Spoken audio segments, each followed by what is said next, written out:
Hey everyone, hope everyone's okay. Yeah, as you can see, I'm not Ricky, I'm Chris, Chris Wall from Koi Talk and Koi Wholesale. It's nice to be with you all this evening. Ricky is off to Japan again, so he's spending some time with his family, which I'm sure we can all let him off of that one. So yeah, I'm here to fill in. Yeah, got a few things to go through tonight. It's always mega busy at Koi Wholesale. Today is just been one of those days where phone hasn't stopped, paperwork. Then obviously you've got the auctions that have been quite popular. So yeah, it's just crazy busy.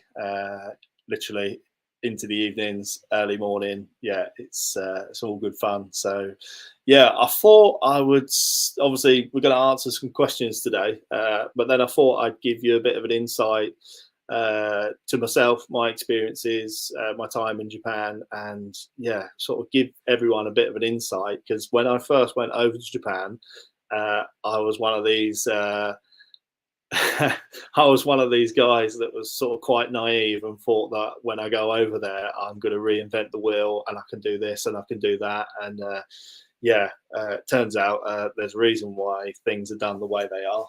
My first trip to Japan was when I was quite young.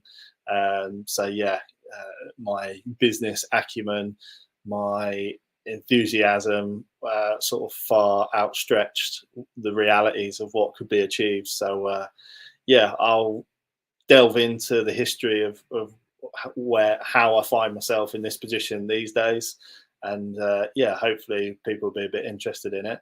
I have got a bit of a naff Wi-Fi signal because someone was supposed to leave the office door open and they didn't. So, Mr. Stoddart, if you're watching this, shame on you. I am in a hotel currently. Many of you will know, some of you won't. I actually live down south, quite a long way from Retford, near where the farm is. And yeah, it's a 2.5 hour commute for me. If I was to come here every day, it's 2.5 hour commute for me to get here, and then a 2.5 hour commute to get home. So it's a long day. Not moaning, I wouldn't have it any other way. Actually, that's a lie. I probably would do without the 5 hours of driving per day, or 1,000 miles a week on the car. But you can't. I can't change that. So it is what it is. So yeah, we're going to delve into. I thought we'd start with a few questions. And then we'll move on to some images and some videos, quite timely, really, given the weather that we're having. It was pretty brass monkeys this morning. So I was flicking through my phone, looking for some inspiration. And I think I found some. So it's all good. That's... let's delve into some questions. So a newer club member recently asked, what is a quality koi? One of the answers from the group was, quality is in the eye of the beholder. What are your thoughts on this, Ricky? Obviously, Ricky's not here, but I can fill in. I mean, if you're looking objectively at quality, there are criteria. So I would probably disagree that it's in the eye of the beholder. You, however, have a degree of quality or you don't. Certainly, you can enjoy koi in that sense, and what someone deems enjoyment from a koi certainly is in the eye of the beholder. But if you're determining quality, it needs to have some sort of tangible criteria associated with it, and these are what the breeders base the pricing and the structure around fish. So with that in mind, beauty or perceived beauty is in the eye of the beholder, but quality, very much not. Quality is very much determined by a set of criteria. So yeah, that's a fairly straightforward one for me. Quality in terms of the structure of the fish, skin quality, pattern, pigment. This is not something that is in the the beholder of the eye, if you will. But certainly, if someone found something beautiful and disregarded quality, the aspects, then that's a different sort of conversation. So, yeah, that's my 2 pennies worth on that one. What else have we got here? So yeah, we're probably in people's living rooms far too much at the moment. But yeah, loving the live auctions. Will you be auctioning any batches of small tosai?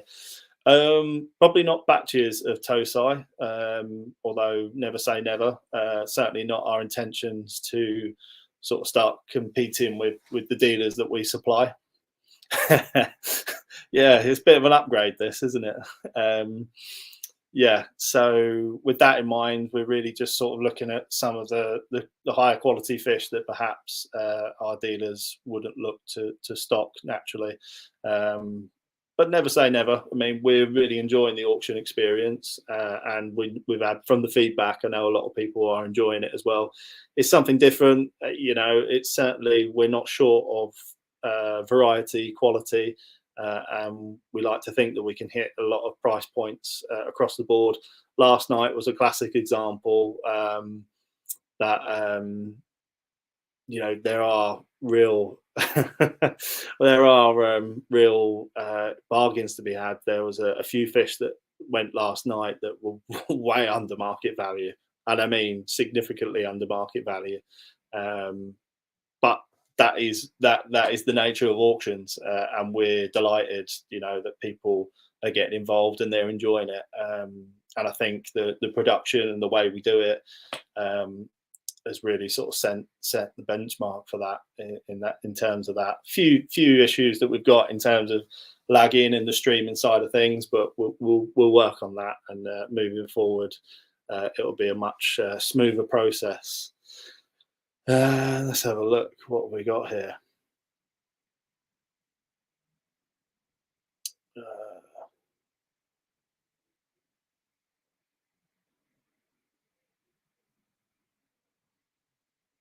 Sorry about this.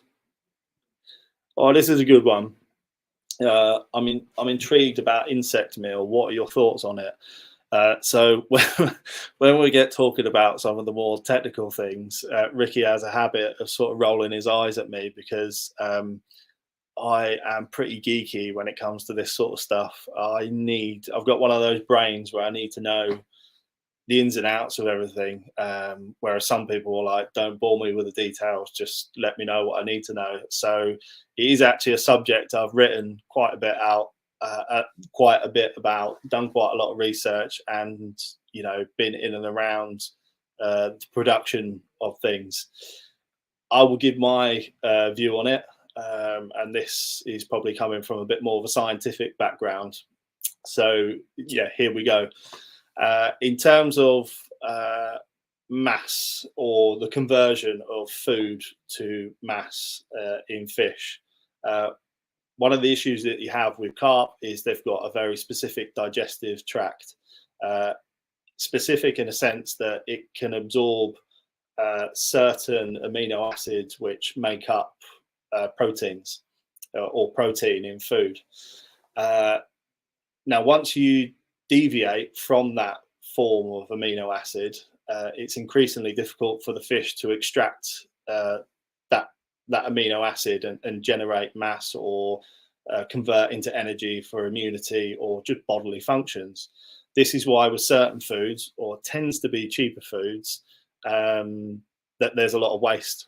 You know, that is physically, simply put, that's what it is. It either is containing a lot of food that has little nutritional value, or it has nutritional value but not to carp because they can't digest it. Now, insect meal, it has its purpose. It's very sustainable, or far more sustainable than fish meal. But in terms of performance, it's night and day. Insect meal, probably for mass market, lower end fish, will generate size, but in terms of vitality, pigment, developing higher quality fish, it doesn't have much of a place for me personally, and I will be corrected if anyone can show me the science that would argue against that. But from my fairly in-depth experience with this subject, which is fairly in-depth, yeah, that would be my take on it. It's a shame, and I think it brings on to a larger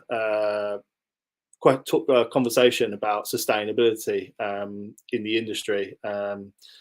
Reason why fish meal is, you know, spot on, or the higher quality fish meal is held in such high regard, is because it ticks all the boxes in terms of what carp can naturally extract from the food, and the conversion of food to body mass, immunity, bodily function, etc., in a way that other forms of protein can't. And for this reason, I spoke to someone not too long ago actually, and they were sort of looking at things from an ethical point of view. And I did trial a few years back a very well-known brand that was specifically based around insect meal. Even the shape of the pellet was completely different. It was more akin to a natural feed, almost like an insect shape, like a grub kind of shape. And the results were pretty good in terms of mass, but the food really fouled the water. It didn't really add much in terms of maintaining or improving the quality of a fish. So with most people, you know, nine out of 10 hobbyists, they're looking to enhance the quality of their fish. And my experience, and again, I'll go back to it. It comes from a scientific background and quite an in-depth understanding and testing with the food. Yeah, you just can't beat high-grade white fish meal at this point. If we can make some sustainable and ethical improvement, I am all for it, believe me, because I'm certainly try to be quite as green as possible. And I think it's important that as an industry, we move in that direction as well. So yeah, interesting question. Probably to summarize it, yes, it's fine as a feed, but from my perspective, looking at it and passing on knowledge and experience to customers, it's not something that I would be shopping for if I wanted to enhance the vitality, health, and appearance of my koi. That's probably the easiest way I can put that one. So I hope that has helped that. What have we got here?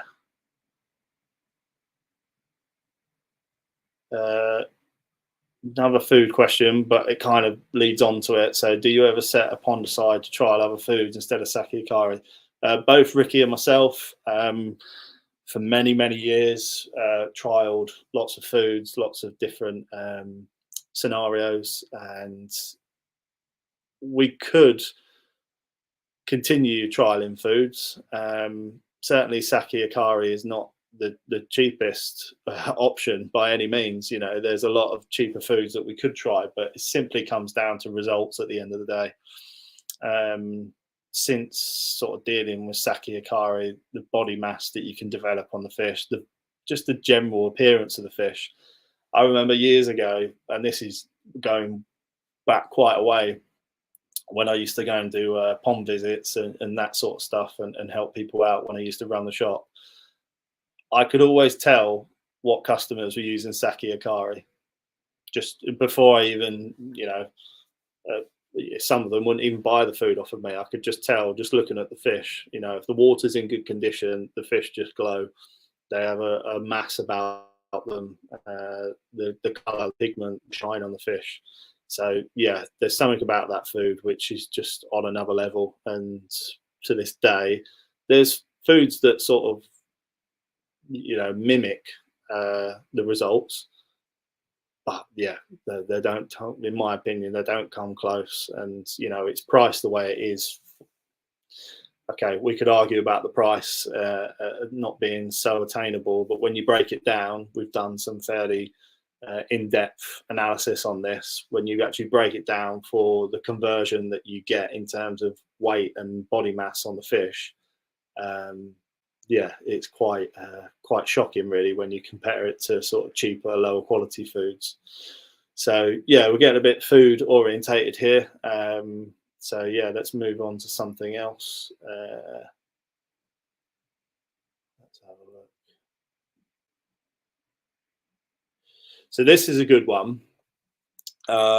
Can you shed some light on koi sizes? Going back to your first auction, you had some high teens / low 20 cm Nisai. What would you expect them to grow to? So this for us on the sort of industry side of things, this is nothing particularly new. The small Nisai, or what some people refer to as chibi Nisai, has been going on for years. In fact, some dealers back in the day used to sell chibi Nisai as large tosai. That's just something that used to happen. But I think a lot of people associate size with quality. Now, a lot of the time with chibi Nisai, these are fish that have purposely not been hammered in with food, and the conditions have not been conducive to grow the fish big. Every farm only has so much space, but they are often very attractive fish, or fish that simply haven't, possibly from the breeder, they may not have had space. Simple as that. They're of the quality that justifies them to be grown, but there physically isn't the space or the infrastructure to grow every fish that they produce. So the chibi Nisai side of things,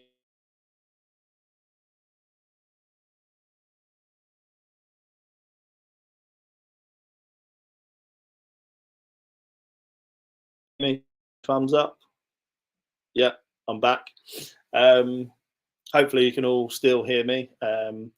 Yeah, the chibi Nisai is an interesting topic because often they are super attractive fish. The pigment on the fish is superb, and yeah, the trouble with them is because they have that tag of being Nisai associated with them, is they're often seen in a bit of a negative light. Now, a lot of people sort of would say to me, but it's not going to get that big. Okay, it's not that big currently. It just hasn't had that opportunity to grow like its larger siblings, for example. Now, physically, there is again, getting a bit sciencey, there is a science aspect to it, a biological aspect to it. As with any young, most fish actually in general, but particularly in this instance, carp, when they're younger, it's survival of the biggest or the fittest. So they naturally excrete hormones that generate body mass. Basically, they're designed to get big as quick as possible because that's the survival technique. The bigger they get, the quicker they get bigger.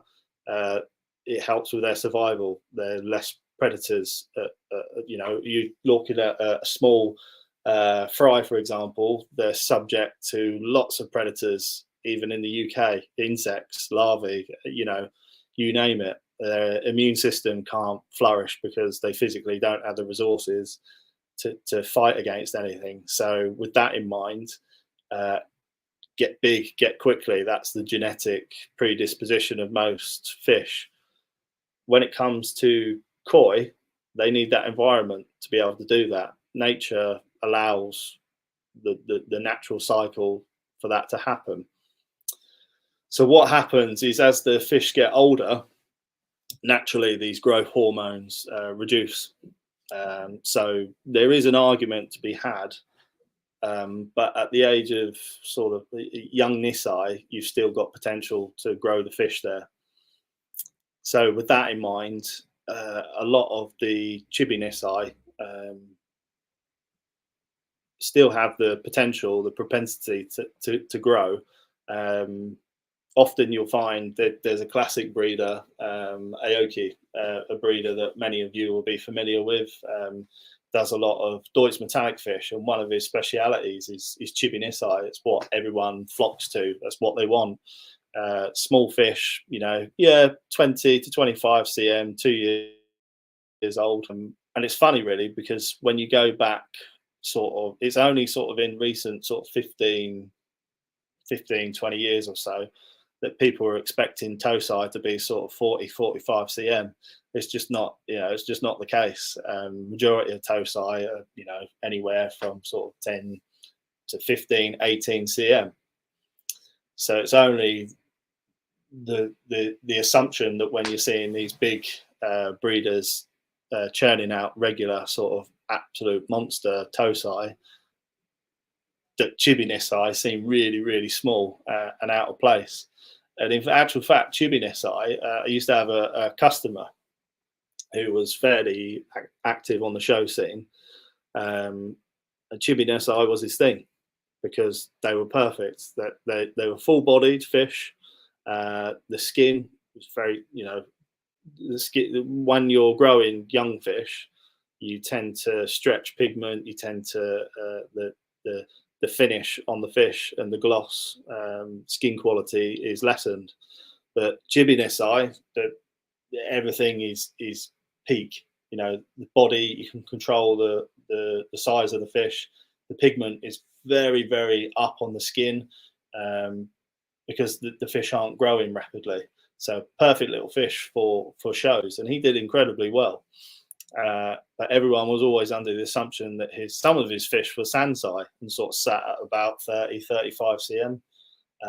And he would do extremely well. And everyone would always assume that they were tosai. But yeah, the reality is, yeah, they weren't. But this is something that in Japan, it's not really frowned upon. Not every fish is designed to be a complete monster. Some fish are more suited, and they have body characteristics that are more suited at smaller sizes. So yeah, yes, you know, I guess you've got a biological sense that as the clock keeps ticking, naturally the ability to keep growing at the rate that a younger fish would reduces, but that's across the board. You know, that's that the lessons as you go up and up the scale. Hence why a young fish, you know, tosai will jump up and double in size, you know, within a few months in the right condition. And then obviously naturally, physically, to keep up with that body development and mass, the amount of food would just be on a biblical scale. Often this is something that I say to a lot of hobbyists when they go, oh, you know, I haven't really had, you know, they're struggling with water quality, and they go, oh, I haven't really added too many fish. But the fish have grown really well. So yeah, this is something that I always say to people. It's always stayed with me. If you have 10 tosai at say 15 cm and they double in size, so they go from 15 to 30 cm in 6 months, for example, which is quite achievable. Although they're doubled in size, their body mass has increased by, you know, up to 8-fold. So those 10 fish, you now have 80 times more loading on the same filter. And this is why people, unless you train the filter so that the filter has the capacity to keep increasing for extra load, and it's done sensibly in a timely fashion, you'll avoid getting water quality problems. But if it's sort of 0 to 100, this is where people do get niggling nitrite issues. And it's when I describe that to people, that little sort of anecdote, they go, holy shit, yeah, that's amazing, I didn't realize that. You know, double in size, 10 fish, you know, the mass and the load on the filter increases ridiculously. It's you know, a lot of people can't accept that. So at the end of the day, if I can only have 600, I would rather have a fish that stand for. Yeah, I mean, fair point, Paul. Yeah, that's the other thing is these days chibi nisai are actually probably quite suited to modern day homes. I mean, I live in a fairly new house, and I've not really got space for you know, 3, 4, 5,000 gallon pond. In fact, I don't have. But well, I have room, but yeah, I think my wife might have something to say about that. So yeah, but yeah, they're quite suited. Oh, yeah, here she is. That's my wife. Oh, excellent. My son chose to watch me over Stickman, so I better say hello to Teddy. Hey, Ted. Hope you're okay.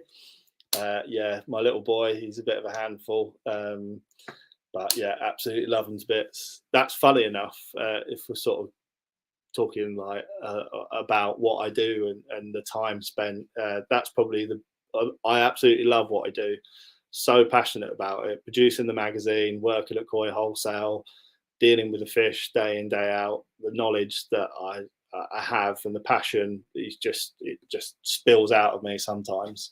But the one really hard thing is being away from the family. So yeah, that's nice to see that they're watching me, because normally my boy goes, "Oh, boring, daddy." So he's 3.5, and I've got a little girl called Eden who's 8 months old. So yeah, coupled with the driving and going back and forth, yeah, it's hard work. And yeah, obviously the wife has to put up with quite a lot, but yeah, she's great. And yeah, it's yeah, nice to have them watching. So done a few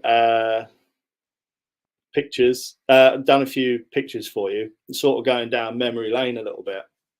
I was talking about like reminiscing about the weather. Like when I woke up this morning at like 5:30, like icing off the car, and yeah, I was like, holy shit! Like the season's changed all of a sudden, and looking through my phone, sort of thinking about stuff that I could talk about tonight. It brought me back to like my first trip when I went to Japan and some of the memories that I've got. So I just thought I'd, yeah, for a bit of fun, I go through the phone and take a look. So in Japan, this probably not just at the moment, but in the very near future. Um, yeah, my Koi boys, Liverpool. Yeah, I feel your pain, mate. I feel your pain. But yeah, my wife is my wife is very supportive, and yeah, I'm very lucky in that sense. So yeah, yeah. Um, in Japan, it's probably I'm quite into my skiing as well. So like it's the idea of like having epic amount of snow is amazing for me. But in the mountains in Niigata, logistically, it is a nightmare. Like literally, I went quite a few years ago, and the snow was just. I mean, it's always very snowy there, but this one time we went there, it was just on another level. Like it was absolute carnage. It was sort of like hilarious but terrifying at the same time, because as I'm about to show you some of the images, you will see like what it's all about. Typical Japanese, they are absolutely they've got everything you need, but even up in the mountains, even with the warm stream system that they use to get rid of the snow on the road, sometimes it is so heavy that it's just overwhelmed, like it just overwhelms the system. uh, so yeah, when me and Ricky are driving around, it can get a bit hairy sometimes. So I just thought I just pulled a few pictures off, and I'm just going to go through some stories from this trip, because yeah, it was a great trip, and yeah, it'll stay with me forever, this one, because yeah, it was mad. So this was just a lot of the time when you're traveling around, a lot of the farms, although they're sort of fairly close to each other, some of them really are up in the sticks, and I mean like way out of the way. And yeah, the snow can become a bit overwhelming at times. And we were on our way to Fukuzawa, which is better known as a Fuchi koi farm. And for those of you that have been to a Fuchi koi farm, amazing place. Varieties that he produces are just superb. Plenty of variation, but he is very much old school. I am by no means. I do my best with Japanese. I find it very difficult to follow. I can words are not a problem at all, but trying to pick up what this guy says is really hard work. He's up in the sticks, out of the way a little bit. Yes, that was our car. So if you sort of have in mind that, a car is what, 5 foot high, maybe a bit more than that. That's probably about 4.5 meters of snow there. So we turn at, hey Joe. Joe is a guy that I used to work with, one of the laziest guys that I've ever worked with, I must admit, but a great guy all the same. So we rock up at a Fuchi Koi farm, and we're driving along the road, and sort of Rick's going, "Oh, what? It's a lot. It's a long. Rick's been there, dozens of times, and it was like, oh, it's along here somewhere." And we're sort of like looking around, and the snow is so the snow is so steep on the banks that you literally couldn't see any of the houses. And we drove past this bit here, which was like a little, it almost looked like an animal had carved that out. But no, it was the old boy at Fuchi. And yeah, he's probably, I don't know his exact age, but he's got to be well into his 80s. And he carved out this little sort of hole, which I'd probably say that height is probably about 4 foot off the ground there.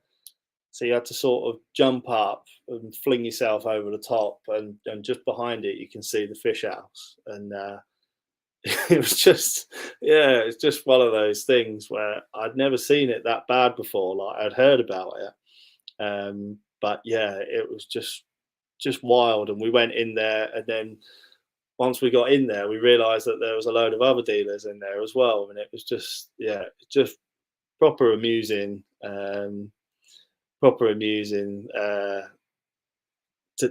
be there, and sort of to those guys, the breeders in the mountains, it was just like another day. But for me, it was some experience. Seeing these photos, do the farms harvest all the ponds, or are some left to survive in the snow/winter? So most of the smaller farms will try to bring all the fish in. It's part of their infrastructure, but certainly the bigger farms, I know Rick's touched on it a few times. For example, Marahiro would be a great example, or Hirasawa. They physically don't have the space to bring all the fish in. So as a result, yes, believe it or not, in the winter there will be some mud ponds that are sat with fish in until space inside is available. Which is pretty mad to think about it, that there might be, tens of thousands of pounds worth of fish sat under inches of ice. But that again is the reality of it.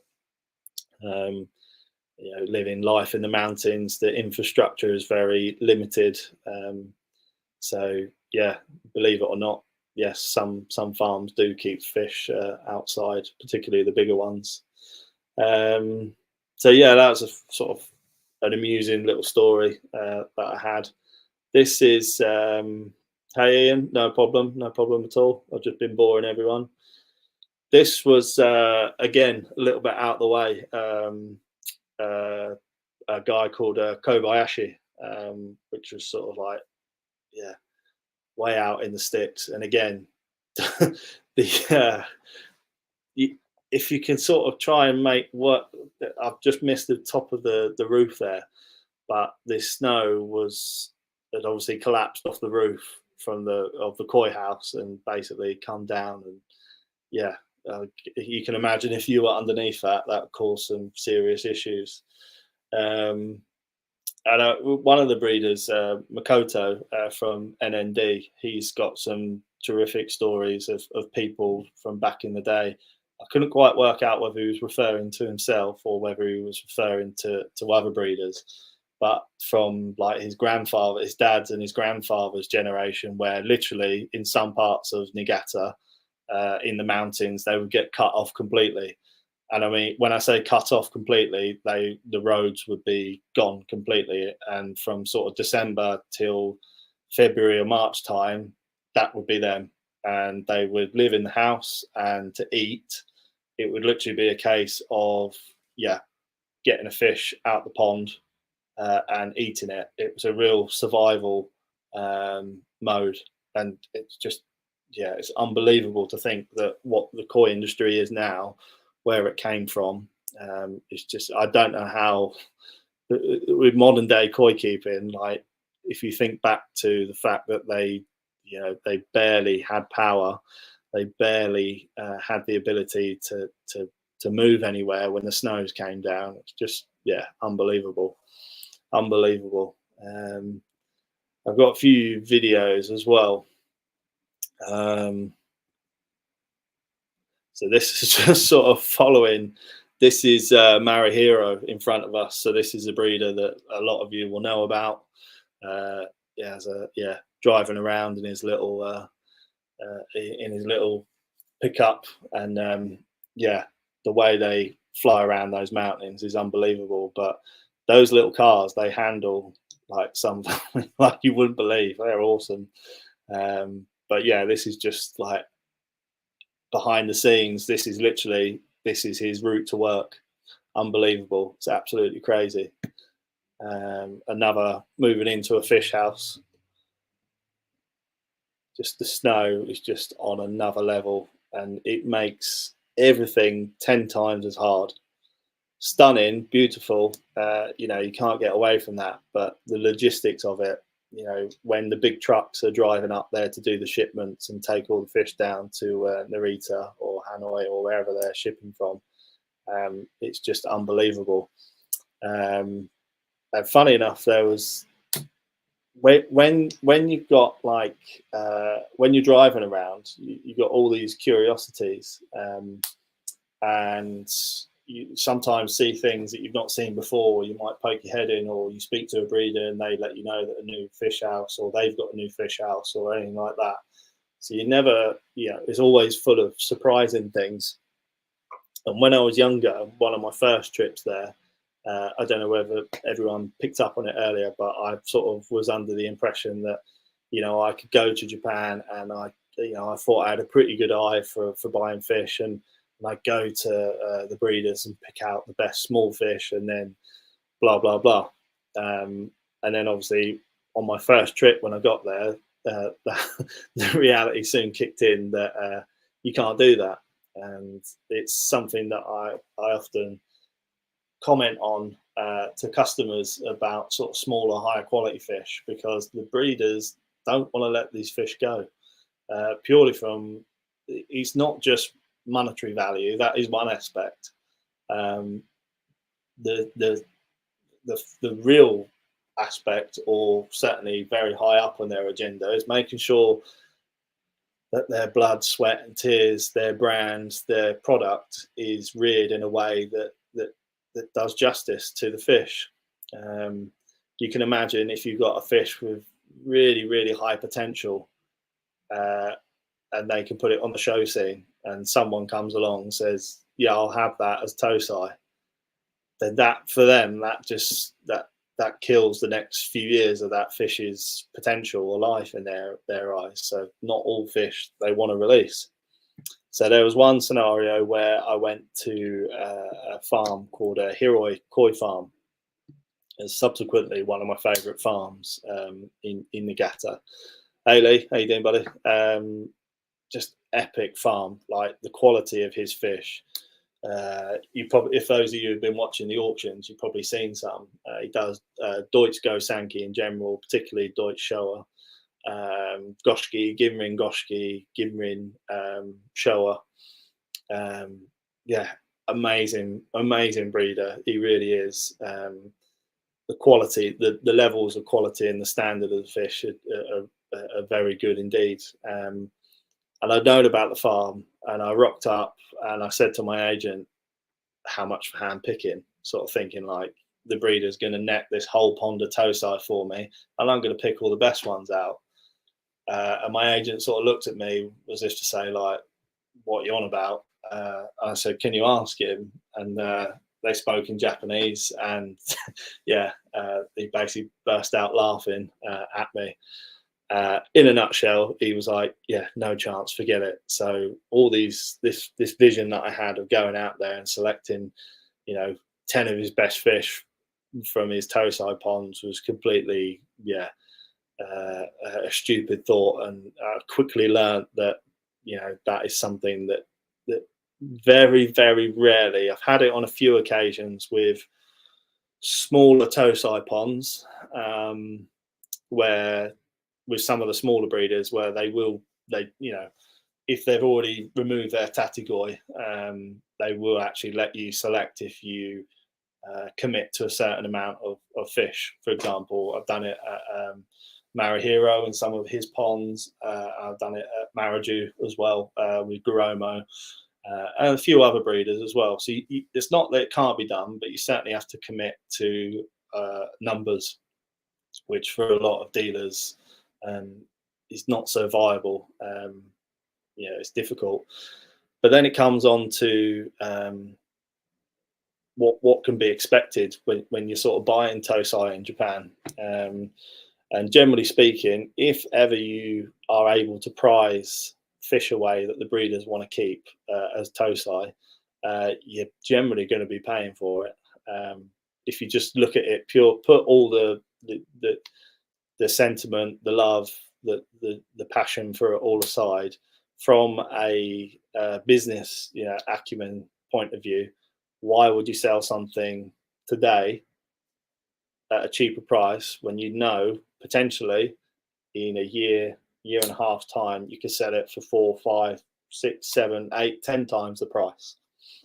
Yeah, it's on the breeder. They don't always pan out like that, but that is how the breeders look at it. So if you want to prize those fish away from them, you're going to be paying for it, because that's potential revenue that they're going to miss out on. That's as simple as it is. And a lot of hobbyists sort of go, well, that seems a bit unfair. I'm sure if it were your business, you would think otherwise, and that is the rules of the jungle in Japan. You're not, very, very rarely. Rick and I, we sort of always joke about it, and we sort of call, beat the breeder. Sometimes we're growing fish back in the UK and we're looking at it going, why the hell was this, not selected and not kept? But we don't know what the standard of the fish were that were kept. So it's always a bit subjective. And the other thing is, most of the fish tend to be quite, floral, pretty pattern fish. That, believe me, is the last thing that the breeders are looking at. And the best way, I had a real light bulb moment when I was in Japan once, and I was sort of trying to get a conversation about sort of, we always hear that, body, skin, pattern is the last thing they look at. And I always kind of went, yeah, okay, no, that is what it is. But I could never really get into the psyche of why that was. And everyone would have their own reasoning behind it. And a breeder basically explained to me that from a breeder's perspective, and this is how you've got to look at it, and that is how the benchmark, the price, the structure of koi is set from Japan. He said to me, Chris, I can't breed pattern. I can breed fish that are more likely to have lots of pattern, but I can't create pattern. I can't create, this was a kahaku breeder, or among the fish that he bred were kahaku. He said, everyone wants 3, 4, 5 step kahaku. I maybe have, 15, 20 4-step fish from 500,000 egg breeding. And he was like, of that 15, 20 fish, I probably will only keep 2 or 3. I was like, right, okay. And he was like, do you see where I'm going with this? And I was like, yeah. I kind of played along, but I didn't really get his point. And he said, look at it this way. If I based my business solely upon pattern, this is an aspect that I can't control and I have very little influence on. So the penny's starting to drop with me now. I was like, right, okay, I see. But what you can influence directly through genetics is body style, something that genetically is handed down through fish and is genetically predisposed on a lot of fish. Not every fish, because you will get fish within a breeding that aren't, don't have the characteristics that the breeder wants them to carry. But generally speaking, it's a far more influential factor that they can physically have an influence on than, say, pattern. So as a result, he basically said to me, if you were a koi breeder and you based all your livelihood on pattern, he just said it wouldn't be very, very clever of you, would it? No. At that point, that was sort of like a light bulb moment for me. That was when I was quite young in the koi game. And from that point forward, I never really looked at fish in the same way. It really was a light bulb moment. And even to this day, I often think about it when I'm talking to customers, because often for a lot of hobbyists, pattern is the first thing on the list they look at. It's natural, it's human psyche, what you're drawn to. And often for a lot of people, it's pattern. But when you go on to the show scene, oh, it's got a nice pattern, nice adome, blah, blah, blah. But it's lacking in the fundamental features that the fish need to have, and body, skin, mass, impression. What can be achieved in a pattern is insignificant to what can be achieved with a good body, for example. And when you see sort of a lot of the hobbyists in Japan, it's really, when you look at it, because a lot of the hobbyists in Japan, body is, they can select body, but they will be lacking in pattern if they haven't got a budget for it. Obviously, when all these things come together, yeah, you're talking big money.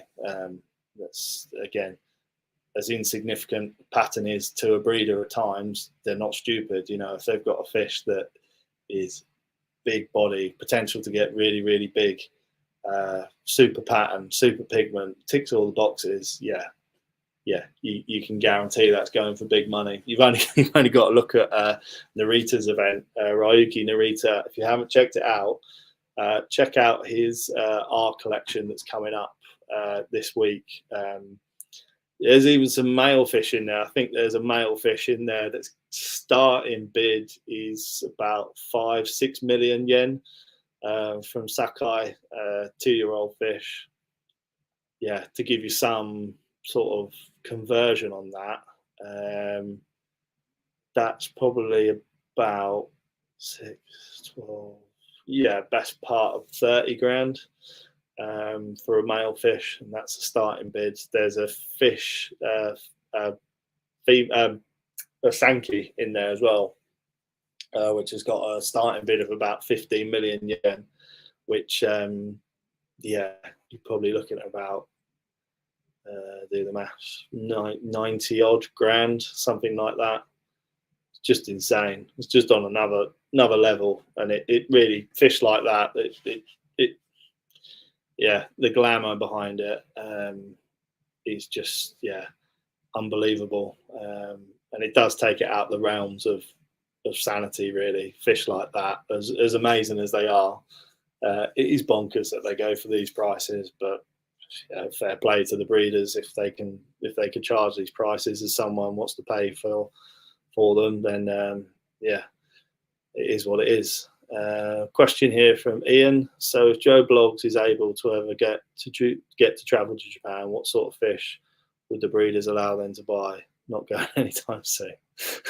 Fair enough. I mean, if it's yourself, Joe Bloggs, or whoever, you need to go with an agent. If you think that you got no chance of just wandering into a breeder's facility, you'll be shown the door pretty quickly.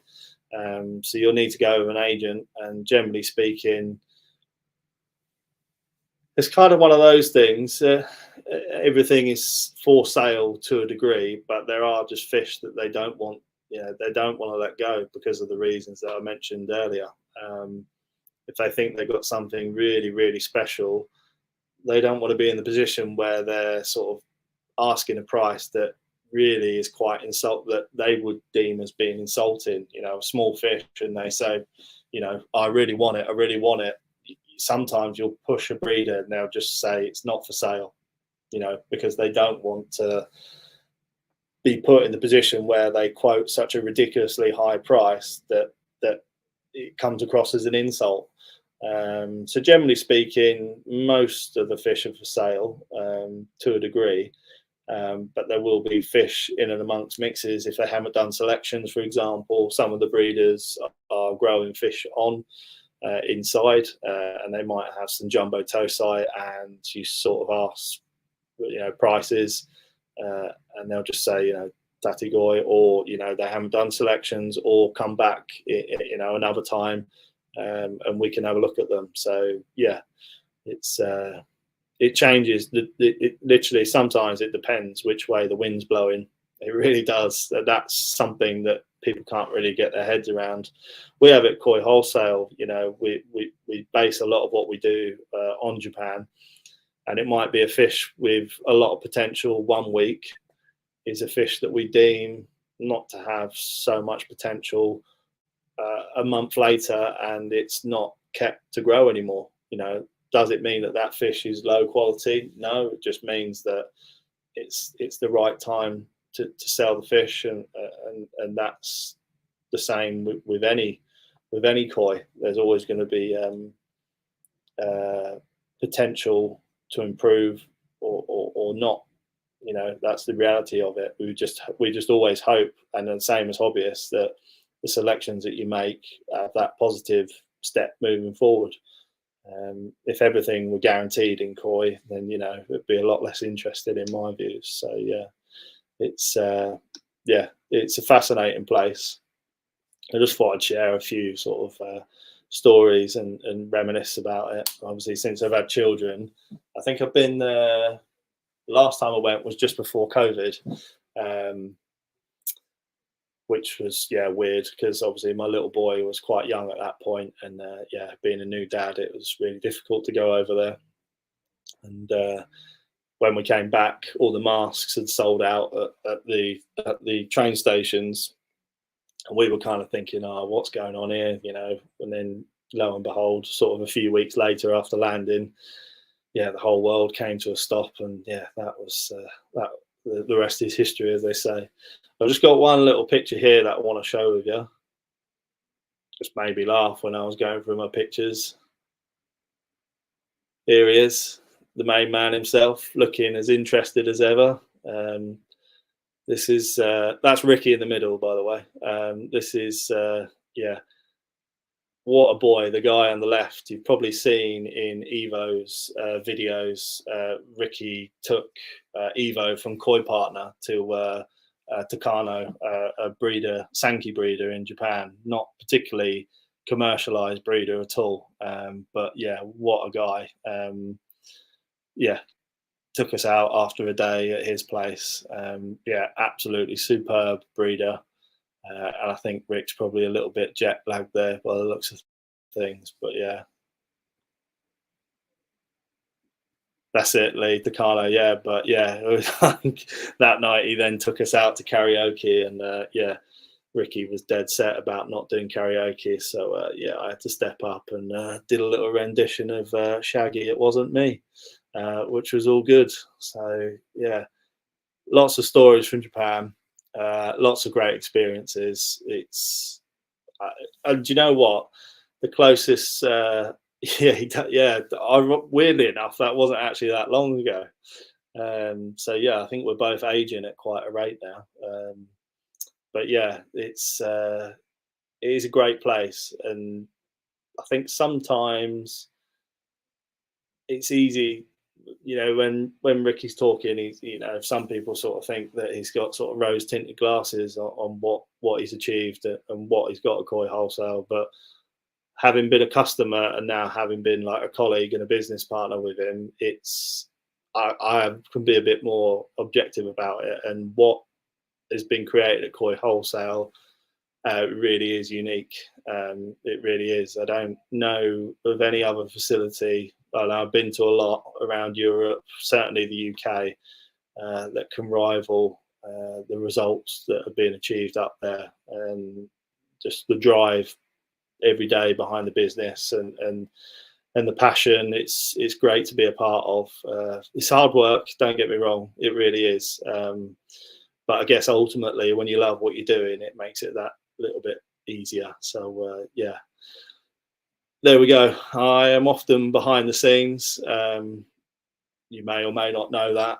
Sort of, yeah. A lot of the operations at Koi Wholesale, along with the fantastic team up there. It's a very hands-on business, and yeah, it's something that we're all very grateful to be a part of. So yeah, that was just a little bit about me, a little bit about my experience, and a little bit about yeah, my ethos and my sort of background and the way I look at Koi. Hopefully it's been relatively enjoyable. Hopefully I've not bored everyone to death. This is, yeah, my life. Most weeks are sort of I'm in a hotel room working till late at night, and then yeah, at the farm again tomorrow, and then I'll be rushing home to get back to the family. So yeah, thank you all for sticking with us. Hopefully that's been enjoyable, and I think Ricky's going to try, schedule depending, I think he's going to try and do another live session from Japan, which should be interesting next week. So watch out for that. And yeah, if anyone's got any questions, then yeah, please feel free to hit us up on Facebook, and I'll try and get back to you. All right, guys, take care. See you.